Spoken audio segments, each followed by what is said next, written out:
बोलते थे कि इंडिया नहीं भारत बोलो, तो ऐसे आचार्य इंडिया नहीं भारत बोलो बोलते थे, उसका कारण ये है कि इंडिया भारत का नाम नहीं, भारत के ऊपर जिन्होंने उसको राज्य किया है, गुलाम बनाया है, उन्होंने इसका नाम भारत की जगह इंडिया दिया। और इंडिया का अर्थ वहाँ पर, और इंडिया में रहने वाले जो इंडियन हैं उनको यदि आप ऑक्सफोर्ड की यूनिवर्सिटी के जो डिक्शनरी है, ऑक्सफोर्ड डिक्शनरी, उसमें 6th एडिशन में देखेंगे तो आपको वहाँ पर उसका जो है इंडियन का अर्थ देख करके आपको लगेगा कि ये तो जो है बहुत बड़ा अन्याय अपने साथ किया है।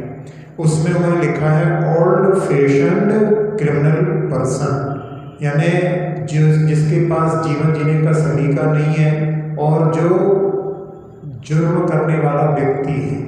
और साथ साथ में एन ऑफेंसिव, यानी ये भी जो है मतलब लुटेरे जैसा अर्थ है। और द स्लेव यानी दासता, यानी दास है, ऐसे अर्थ को दिया है। अपन यदि इन अर्थों को देखें तो इसके माध्यम से अपने आप को कभी भी अपने लिए इन शब्दों का प्रयोग ना करके अपने को मैं भारतीय हूँ और मैं भारत का रहने वाला हूँ, इसका प्रयोग अपने लिए करना चाहिए। नहीं तो जो उन्होंने परिभाषित किया है वैसा ही अपन अपने आप को उसके माध्यम से मानते रहेंगे। इसलिए अपने लिए इंडिया नहीं भारत बोलना चाहिए। अच्छा में मान लीजिए शास्त्रों में वर्णन आता है 6 माह का, जैसे माला का मुरझाना, व्रज कपाट बनना, तो इसमें इसे क्या 6 माह का ही 6 माह जहाँ पर देवों की आयु का बंधना होता है वो 6 महीने पहले, उनकी पूरी आयु जब निकल जाती है, बस 6 महीने बचते हैं, तब उनकी आयु का बंधन का समय आता है। तो उस समय में उनकी माला मुरझाती है, वो समझ लेते हैं कि इसके माध्यम से अब हमारा इस पर्याय में मात्र 6 महीने रहना होगा।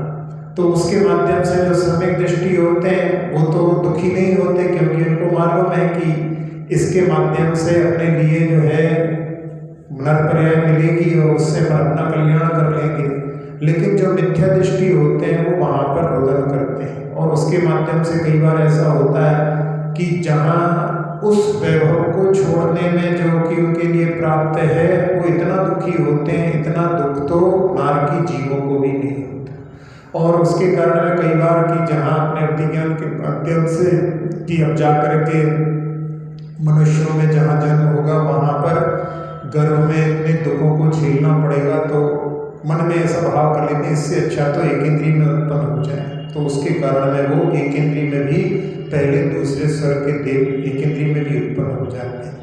और जहाँ आपने बोला वज्र कपाट, तो नरक में 6 महीने पहले जो तीर्थंकर प्रकृति वाले जीव हैं वो जब वहाँ से निकलने को होते हैं, उनके 6 महीने पहले उनके आसपास में वज्र कपाट बना दिए जाते हैं। तो वज्र कपाट से क्या होता है कि जो तीर्थंकर प्रकृति वाले जीव हैं वहाँ पर उन पर कोई दूसरे नारकी उनके ऊपर अत्याचार नहीं कर पाते। अब यहाँ उनका जो है पंच कल्याणक में जहाँ गर्भ कल्याणक होता है उसके 6 महीने पहले से रत्न वृष्टि होने लगती है, और जिस नगरी में उनका जन्म होना है वो स्वर्णिम हो जाए, यहाँ पर सब जीवों के लिए सुख मिले और उस जिस जीव के निमित्त से सबको जो है सुख प्राप्त हो, और वो स्वयं वहाँ पर दुखी रहे, दूसरे नारकी उससे लड़ते रहे।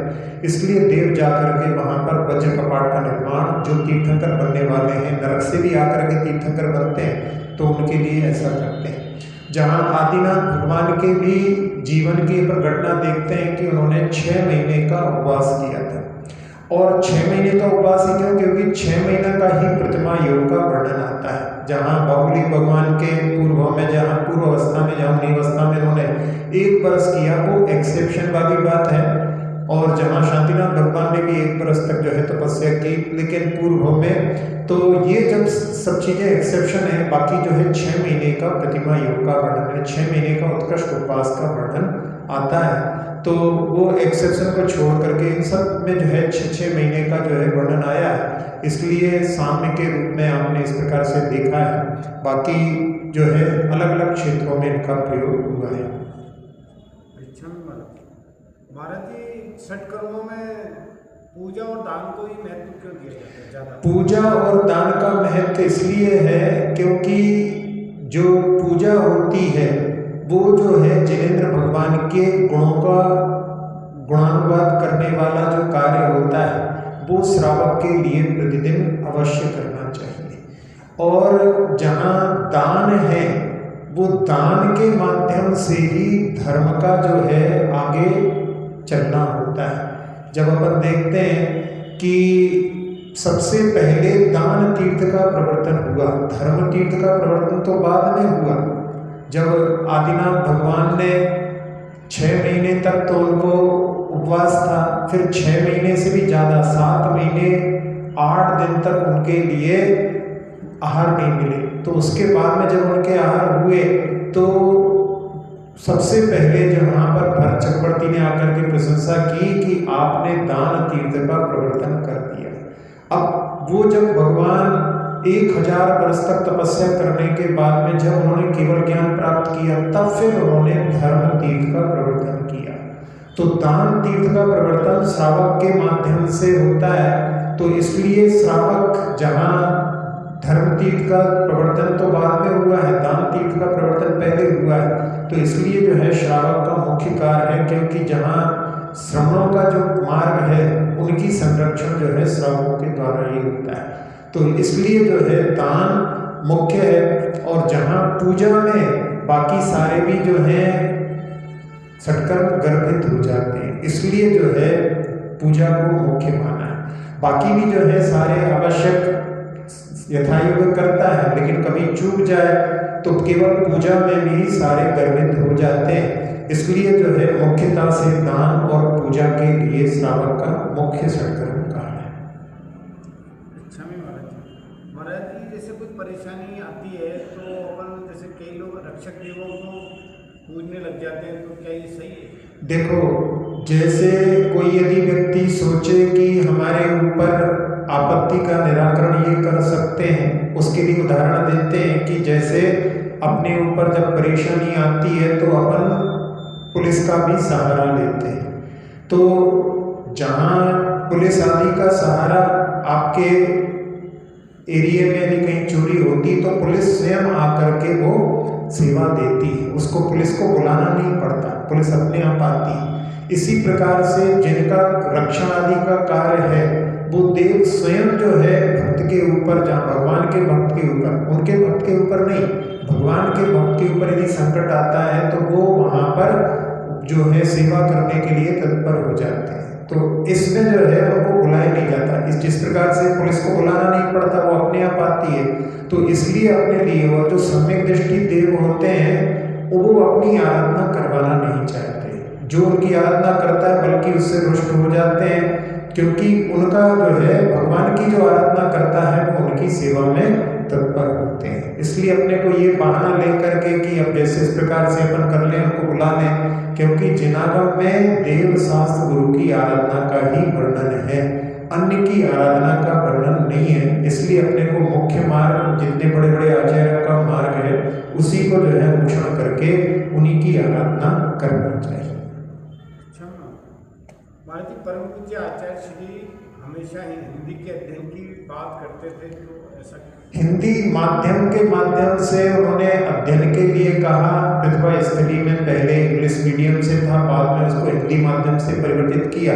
तो आचार्य जी का केवल हिंदी माध्यम के लिए नहीं, उनका था कि मातृभाषा में इसका अध्ययन होना चाहिए, क्योंकि मातृभाषा जिस भाषा में बच्चा अपनी माता से सीख करके जो भाषा सीखता है उसमें वो उस माध्यम में किसी भी विषय को अच्छी तरह से समझ सकता है। जहाँ बिना माध्यम के प्रकाश भी गमन नहीं करता, ध्वनि भी गमन नहीं करती, तो जो विषय होते हैं वो बिना माध्यम के अच्छी तरह से अपन उसको सीख नहीं सकते। इसलिए मातृभाषा में जहाँ पर अध्ययन होता है उसके माध्यम से अपन देखते हैं जिन जिन कंट्री में इंग्लैंड ने राज्य किया है वहाँ पर इंग्लिश का जो है प्रचलन है। बाकी सारी कंट्रीज में जहाँ पर उनका राज्य नहीं रहा है वो अपनी अपनी मातृभाषा में, और वही सबसे ज़्यादा डेवलप्ड कंट्रीज में है। इसलिए अपने लिए ऐसी धारणा तोड़ना चाहिए जिसके माध्यम से अपन जो है इंग्लिश की गुलामी को स्वीकार करते हैं। हिंदी में पढ़ने वाले जो हैं, हिंदी जिनको जिनको आती है वो हिंदी में पढ़ें, बाकी साउथ के लैंग्वेज वाले जो है वो साउथ में पढ़ें, मराठी, गुजराती, सब अपनी अपनी भाषा में प्रारंभिक अध्ययन करें, तो उसके माध्यम से वो विषय को बहुत अच्छी तरह से समझ सकते हैं। जो कलाम जो राष्ट्रपति हुए हैं, उन्होंने बोला कि मैंने बचपन की जो अपनी स्टडी की वो उन्होंने अपनी मातृभाषा में की, उसके माध्यम से मैं विषय को बहुत अच्छी तरह से समझ पाया। इसलिए आचार्य जी का केवल हिंदी के लिए नहीं, मातृभाषा के लिए कहना था।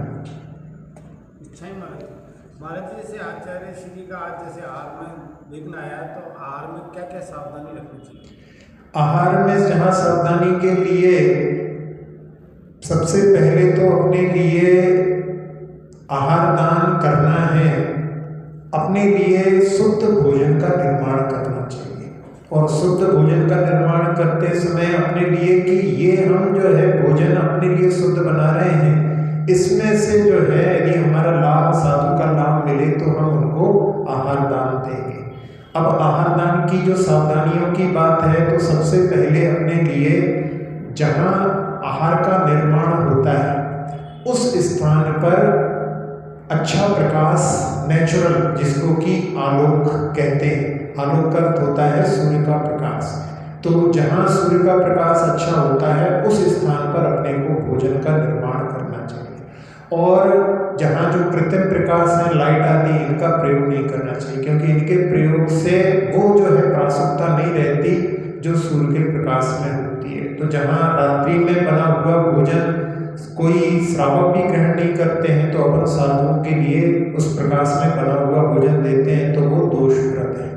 जहाँ अपने लिए पड़गाहन करते हैं, तो पड़गाहन करते समय अपने लिए वस्त्रों का जो है इस प्रकार से पहनना होना चाहिए कि जहाँ आप अपने घर में वस्त्रों को यदि जमीन पर टच हो जाए तो कोई बात नहीं, क्योंकि वहाँ सफाई रहती है, लेकिन जहाँ आप पड़गाने के लिए सड़क पर आते हैं वहाँ पर अपने वस्त्र जो है ऊंचाई पर हो, जिसके माध्यम से वो जमीन पर स्पर्श ना हो।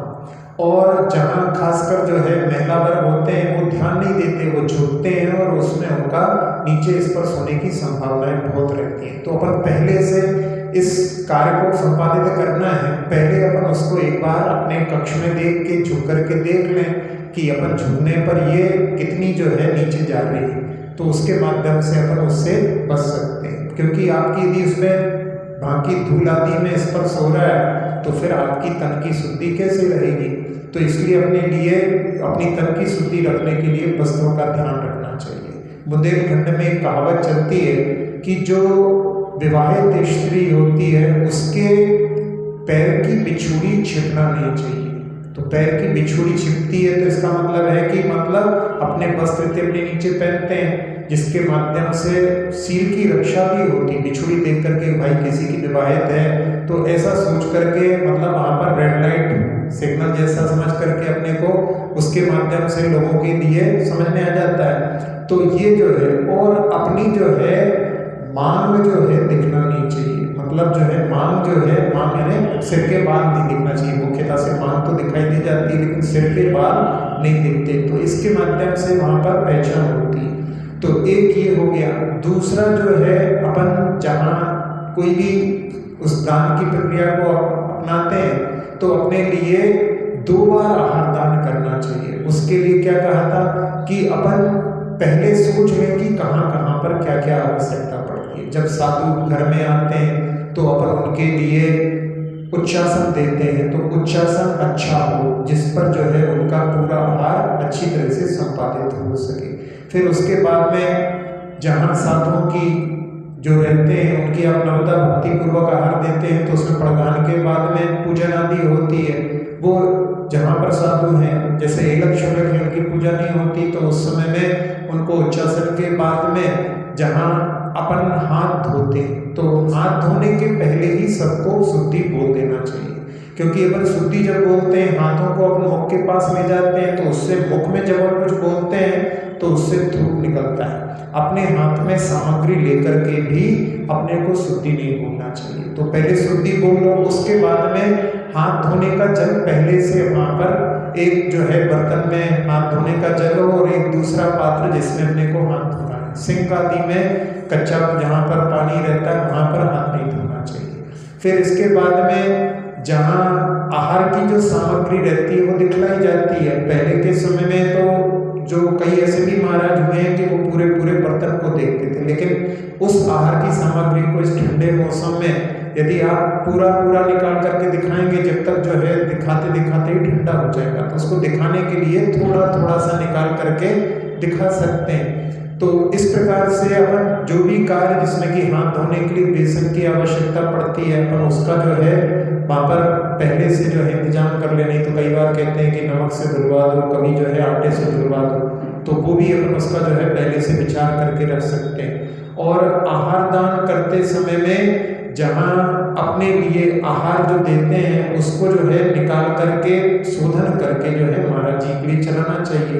इस प्रकार से यदि अपन पहले से एक बार उसका रिवाइज कर लेते हैं कि कहाँ कहाँ पर क्या आवश्यकता होगी, तो उसके माध्यम से आहार दान की प्रक्रिया बहुत सरलता से संपन्न हो सकती है। लेकिन कई बार लोग इसमें घबरा जाते हैं और उसमें उनके लिए जो आनंद आना चाहिए वो उससे वंचित रह जाते हैं। तो अपन ऐसी सावधानियां रखें तो उससे अपन इसका जो है भरपूर लाभ उठा सकते हैं। अच्छा महाराज जी, आजकल शादियों में अनाप शनाप खर्च हो रहा है, तो क्या ये उचित है? देखो, शादियों में लोग जो है अनाप शनाप खर्च करते हैं और सोचते हैं कि इसके माध्यम से हमारा नाम होगा, हमने इतना खर्च किया, हमने ऐसी जो है डिश बनवाई, 2-2 हज़ार रुपए की थाली बनवाई। लोग ऐसा सोच करके सोचते हैं कि सब लोग सोचेंगे कि भाई ये बड़े संपन्न लोग हैं। तो ये दिखावा अपन यदि देखें तो जहाँ बड़ी बड़ी जो अंबानी आदि की फैमिली की शादी हुई है उनकी तुलना में अपन कुछ भी नहीं कर सकते, तो अपन सोचें कि अपना कुछ नाम हो जाएगा, तो ये केवल एक गलत धारणा है। बल्कि कई ऐसे भी उदाहरण हैं कि जिन्होंने बहुत सरलता से जो है बिना ज़्यादा दिखावा किए हुए शादी की और उसके बाद में उनको ज़्यादा प्रसिद्धि मिली। अभी कुछ दिनों पहले नीरज चोपड़ा जो ओलंपिक का जिसको अवार्ड मिला है, गोल्ड अवार्ड, उसकी शादी 40 लोगों के बीच में 1 रुपए का उसने सवन का जो है ग्रहण करके, और वो भी सोशल मीडिया पर जब उसने शेयर किया तब लोगों को पता पड़ा कि वो शादी हो गई। तो उसमें जो है लोगों के लिए वहाँ पर उसकी प्रशंसा के भाव जो है सबके मन में उत्पन्न होते हैं कि ऐसे भी जो है कार्य कर सकते हैं। तो अपन जो दिखावा करते हैं उसके माध्यम से बहुत सारा पैसों का अपव्यय होता है। वो पैसा यदि अपन कहीं दान करें तो उसके माध्यम से बहुत सारे अच्छे काम हो सकते हैं, लेकिन अपन लोग जो है इस पर दृष्टि नहीं डालते और बहुत सारा जो है अपव्यय केवल दिखावा में करते हैं। इससे अपने को इनसे प्रेरणा लेकर के बचना चाहिए। अच्छा महाराज जी, जैसे एकाग्र नहीं हो पाते हैं माला में, ध्यान में, तो एकाग्रता बढ़ाने के लिए क्या? एकाग्रता के लिए सबसे अच्छा सिद्धांत है कि हर काम अपन एक समय में एक करो। एक समय में अपन बहुत सारे काम करते हैं तो उसके माध्यम से एकाग्रता कभी नहीं आती। अपन देखते हैं अपने जीवन में, अपन जो है अक्सर जो है बच्चे जो होते हैं पढ़ने वाले, वो पढ़ने में तो एकाग्रता चाहते हैं, लेकिन जहाँ खाने में अपन देखें तो खाते समय में मोबाइल देख रहे हैं, टीवी देख रहे हैं, तो उसके कारण में एक समय में बहुत सारे काम करने के कारण में वो जब जीवन ही एकाग्र नहीं होता, किसी भी चीज़ में आप एकाग्रता से काम नहीं करते। एकाग्र व्यक्ति हर काम को जो है एकाग्र होकर के करता है। तो गाड़ी चला रहे हैं तो गाड़ी ही चलाओ, उस समय में अपने यदि कान में कुछ सुन रहे हैं, कुछ देख रहे हैं, कई बार एक्सीडेंट उसी के कारण हो जाते हैं। तो हर कार्य यदि अपन जो है जो कर रहे हैं उस समय में उसी को करेंगे। पूजा कर रहे हैं तो पूजा के बारे में ही सोचें, घर के बारे में ना सोचें। जहाँ दुकान चला रहे हैं तो दुकान ही चलाएं, उस समय में अपन और किसी के बारे में ना सोचें। तो इस प्रकार से अपना जीवन जब इस प्रकार का बनेगा कि अपन हर कार्य एक समय में एक करते हैं तो उसके माध्यम से अपनी एकाग्रता हर क्षेत्र में बढ़ जाएगी। लेकिन अपना जो है अधिकतर ऐसे ही होता है, अपन जो करते हैं उसके अलावा जो है आगे क्या करना है उसके बारे में सोचते रहते हैं, पीछे क्या किया है, वर्तमान से अपन जो है दूर भागते रहते हैं। तो उसके कारण में एकाग्रता नहीं बढ़ पाती। इसलिए अपने को हर क्षेत्र में जो है एकाग्र होकर के ऐसा बना लें। आचार्य जी कहते थे कि जो काम कर रहे हो बस केवल उसको करो तो आपकी एकाग्रता रहेगी। अच्छा महाराज जी, संत निवास का निर्माण क्यों करना चाहिए? देखो, संतों का निवास जहाँ पर होता है, ऐसे भी संत निवास नहीं होंगे तो जहाँ जिनालय आदि होते हैं उसमें साधु यदि आ जाए तो फिर उनको कहाँ ठहराओगे? अब कई लोगों का ऐसा जो है सोच होता है कि साधु तो जो है कभी कभी आते हैं, हमेशा तो रहते नहीं है, तो क्यों इतना जो है इसमें इन्वेस्टमेंट किया जाए। अब आप लोग अपने घर में भी कुछ गेस्ट के लिए रूम आदि बना करके रखते हैं, और नहीं होता तो आप लोग तो होटल में भी ठहरा देते हैं, लेकिन जिनके घर में भी अच्छा गेस्ट रूम होता है तो वो निकटता का कारण होता है। अब साधुओं के लिए तो आप जो है होटल में रुका नहीं सकते, और फिर यदि उस समय में अपन और किसी से बोलो कि भाई हमको दे दो, तो वो एक दीनता का प्रतीक होता है। इसलिए जो है जो अच्छी समाज होती हैं वो अच्छा जो है संत निवास बनाती हैं, जिसके माध्यम से साधुओं का वहाँ पर अच्छी तरह से निवास हो और उसके माध्यम से अपन लोग भी धर्म ध्यान कर सकें, क्योंकि साधुओं के माध्यम से जो धर्म ध्यान होता है वैसे अपन यदि करना चाहें तो नहीं हो सकता। तो साधुओं की महत्ता समझ करके जो है संत निवास का निर्माण सभी लोगों को जो है विशेष रूप से करवाते हैं, और फिर उसके माध्यम से जो है जब पता रहता है कि भाई यहाँ पर इस प्रकार की व्यवस्था है, तो साधुओं का भी आगमन उस प्रकार से होने लगता है। अच्छा महाराज जी, विदेशों में जैसे अमेरिका आदि में बड़े विकसित देशों में मंदिर आजकल हो गए हैं, तो वही धर्म कर रहे हैं, तो भारत क्यों आना चाहिए? देखो, कुछ लोगों का जहाँ पर अपने जॉब के लिए कभी कुछ ऐसे कार्यों को देख करके विदेश गए, और विदेश में बहुत सारी फैसिलिटी को देख करके बहुत सारे लोग जहाँ उनके लिए धर्म का माहौल भी मिल जाता है, वहाँ भी मंदिर है और उसमें वो लोग जाकर के आराधना करने लगते हैं। कई बार तो ऐसा भी होता है कि वहाँ पर इतना अच्छा माहौल बन जाता है जिसके माध्यम से उनको ऐसा लगने लगता है कि इतना अच्छा धर्म तो हमने अपने भारत में भी नहीं किया, तो फिर उस समय में ऐसा लगने लगता है कि अपन अब जो है भारत लौट करके क्या करेंगे। लेकिन जो भारत में भी अपने लिए इस बहाने से अपन सोच रहे हैं कि हम ना लौटे, यदि अपन देखें तो यदि आप विदेश में रह करके, अमेरिका आदि में रह करके प्रतिमाओं का पालन तो कर सकते हैं, जहाँ आपके जिनालय हो, आजकल जहाँ टाँके के माध्यम से शुद्ध पानी मिल जाता है, तो आप लोग अपने यहाँ वहाँ बरसात का पानी स्टोर करके उसके माध्यम से प्रतिमाओं का पालन तो कर सकते हो। लेकिन यदि आप चाहते हो कि चारित्र पथ पर आगे बढ़ना है, तो वो जो है विदेश में संभव नहीं है, क्योंकि वहाँ पर समाज नहीं है, इस प्रकार का वातावरण नहीं है। तो आपको यदि आगे धर्म के मार्ग पर आगे बढ़ना है तो भारत ही आना होगा। और साथ ही साथ में यदि चलो ठीक है अभी नहीं बढ़ना है, लेकिन संलेखना जो है आपको करना है, तो सही संलेखना तो साधु की शरण में ही होती है। इसलिए जो व्यक्ति धर्म को यदि मान रहा है कि हम बहुत अच्छा धर्म वहाँ पर कर रहे हैं, तो उसके लिए इन दो बिंदुओं पर भी विचार करके अपने निर्णय को लेना चाहिए। महाराज जी, तीर्थ यात्रा पर जैसे कोई जाते हैं या कोई अवसर होता है उसमें अपन चूक जाते हैं, तो आगे क्या करते हैं? कभी कभी ऐसा जहाँ तीर्थ यात्राएं होती हैं, विधान होती हैं, लोगों के अंतराय कर्म का उदय रहता है, तो वो उसमें जाने से चूक जाते हैं। तो उसमें जो है अपने अंतराय कर्म पर अपन उसके क्षयोक्षम को प्राप्त करने के लिए क्या करें, प्रश्न आपका ये है। तो जहाँ अंतराय कर्म जो है उसकी 5 प्रकृतियाँ होती हैं, एक दान, लाभ, भोग, उपभोग और वीर। तो कई बार जो है अपन दान देना चाहते हैं, दे नहीं पाते हैं। कभी कभी किसी चीज़ का अपन लाभ करना चाहते हैं, अपने को लाभ नहीं हो पाता है। कभी कभी अपना उत्साह सोचते हैं कि तीर्थ यात्रा पर जाएं, लेकिन बाद में अरे यार विश्वास ठीक नहीं है, बाद में देखेंगे, तो ऐसे जो है अपनी वीर शक्ति का अभाव हो जाता है। तो इसमें जो है अपन चूक जाते हैं, अपने को जो अपन चाहते हैं उसका लाभ नहीं मिल पाता, तो उसके लिए अपने लिए दान करना प्रारंभ करना चाहिए। क्योंकि ये जो है 5 प्रकृतियां हैं, ये पांचों प्रकृतियां आपस में इंटरचेंजेबल है, इनमें संक्रमण भी हो जाता है। यदि आप दान करेंगे तो उसके माध्यम से आपका वीर्यांतरय कर्म का भी क्षेत्रफल बढ़ेगा, आपका लाभांतरय कर्म का भी क्षेत्रफल बढ़ेगा। इसलिए आचार्य संतभद्र स्वामी ने भोगो दानात्, भोगों की प्राप्ति दान से होती है।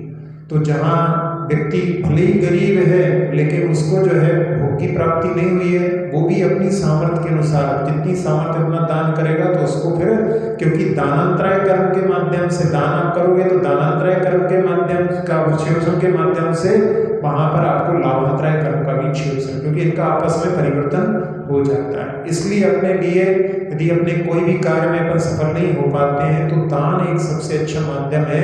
उसमें यदि अपन आगे बढ़ेंगे तो उसके माध्यम से अपने लिए सब चीज़ों में जो है अनुकूलता अवश्य प्राप्त होगी। भाई संवाद संबंध और सहयोग संबंध में क्या है? हाँ, ये जो है जिनागम की जो 6 द्रव्यों की व्यवस्था है उसमें अपन जब देखते हैं तो उसमें समवाय संबंध आता है। समवाय संबंध जो 5 द्रव्य हैं वो जो है उनका आपस में समवाय संबंध होता है। जहाँ जीव और पुद्गल का आपस में जो संबंध होता है वो संयोग संबंध होता है। तो संयोग संबंध कैसा, जैसे दूध और पानी मिलकर के एक में एक हो जाते हैं। अब वो एक में एक लगते हैं लेकिन वो एक में एक नहीं हुए। दूध दूध है, पानी पानी है। जब आप दूध को गर्म करते हो तो पानी उड़ जाता है। तो ये जो है संयोग संबंध है। ऐसे ही अपनी आत्मा और पुद्गल जो अपना जो शरीर के साथ संबंध है वो संयोग संबंध है। बाकी जो धर्म द्रव्य, अधर्म द्रव्य, आकाश द्रव्य, काल द्रव्य, इनका जो है आपस में जो संबंध है वो समवाय संबंध है, यानी उनका जो है उसमें एक में एक नहीं होते। लेकिन संयोग संबंध जो होता है उसमें वो एक में एक हो जाते हैं और वो एक में एक जैसे लगते हैं। लेकिन ये भी जो है प्रयोग से अलग अलग हो सकते हैं। तो ये समवाय संबंध और संयोग संबंध में इस प्रकार से अंतर है। तो एक जगह दीक्षा में अधिक समय तक क्यों रुकते हैं? एक जगह पर जो है रुकने का, जहाँ राग आदि की वृद्धि का कारण होता है, इसलिए साधु जो है एक जगह पर ना रुक करके विहार आदि करते रहते हैं। तो उसमें जो है साधुओं का एक जगह पर रहेंगे तो उसके माध्यम से फिर क्या होता है कि धीरे धीरे जो है जहाँ पर अपने लिए जो है सारी अनुकूलता को प्राप्त करने के लिए वो जो है सब साधन को धीरे धीरे जुड़ जाते हैं। फिर उनमें जो है अपने लिए जो तपस्या करते हैं उसका जो है उसका प्रभाव कम हो जाता है। तो उसके माध्यम से जहाँ सब लोग परिचित हो जाते हैं तो उसके कारण में फिर वो अति परिचय अवज्ञा जाते, अति परिचय में जो है फिर वो विनय आदि भी नहीं होती। उसके माध्यम से अपनी जो है साधना प्रभावित होती है। इसलिए साधु का जो है कहा है कि वो जो है विहार करते रहते हैं। कुछ कुछ विशेष अवसर होते हैं, जब ज़्यादा शीत होती है तब विहार नहीं करते हैं, ज़्यादा ग्रीष्म होती है तब विहार नहीं करते हैं। चतुर्मास में तो नियम ही रहता है कि चतुर्मास में तो पूरे जो है 3.5 महीने तो एक ही स्थान पर रुकते हैं। बाकी के समय में वो जो है उनका विहार चलता रहता है। तारक जो बने हैं उनका कारण यही रहा कि वो एक ही जगह पर रुक गए और उसी के कारण में वो मठ बन गए। मठ में ही सब जो है उनके धीरे धीरे धीरे शिथिलाचार की प्रवृत्ति प्रारंभ हो गई। इसलिए साधुओं का जो सही मार्ग है कि वो बहता पानी निर्मला उस प्रकार से विहार करते हैं। परिक्रमा क्यों देती है? परिक्रमा इसलिए दी जाती है कि जहाँ जिन मंदिर होता है वो जिन मंदिर समोषण का प्रतीक होता है। और समोषण में भगवान के जहाँ केवल ज्ञान के अतिशय में उनके चारों दिशाओं में मुख रहते हैं। तो जहाँ से जो है देखें भगवान अपने को देख रहे हैं ऐसा लगता है, तो समोषण में जो भी जाता है वो भगवान को परिक्रमा करके देखता है सब जगह से जा करके।